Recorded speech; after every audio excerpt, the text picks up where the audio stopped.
Fruit બતાવું. આ કયું ફ્રૂટ છે? સરસ, વેરી ગુડ.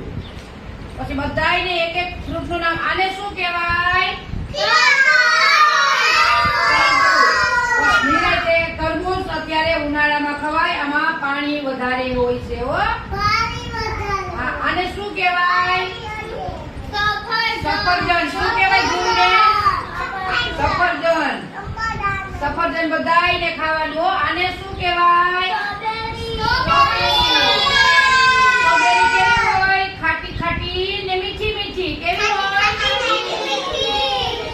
આને શું કહેવાય? મને તો નામ ય નથી આવડતું. આને શું કહેવાય? કેરી કોને ભાવે? સરસ. કેરીનું ઝાડનું નામ શું કહેવાય? કેરીના ઝાડને શું કહેવાય? આંબો. સરસ. આંબામાં કેરી આવે. હમણાં કેરી આવશે. અત્યારે કેરી કેવી છે? કાચી. ને પછી પાકી આવે તો બધાય ખાજો. આને શું કહેવાય? Dragon fruit. ડ્રેગન ફ્રૂટ કેવું હોય? મીઠું મીઠું, કોચું કોચું. કેવું હોય?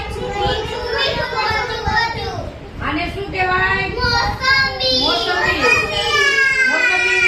મોસંબી કોણે ખાધું? ઊંચી આંગળી કરો જોઈએ. સરસ, વેરી ગુડ. આ બધાય આપણે ફ્રૂટ છે, સીઝનના ફ્રૂટ બધાયને ખાવાના. શું કરવાનું? ચાલો 1 2 3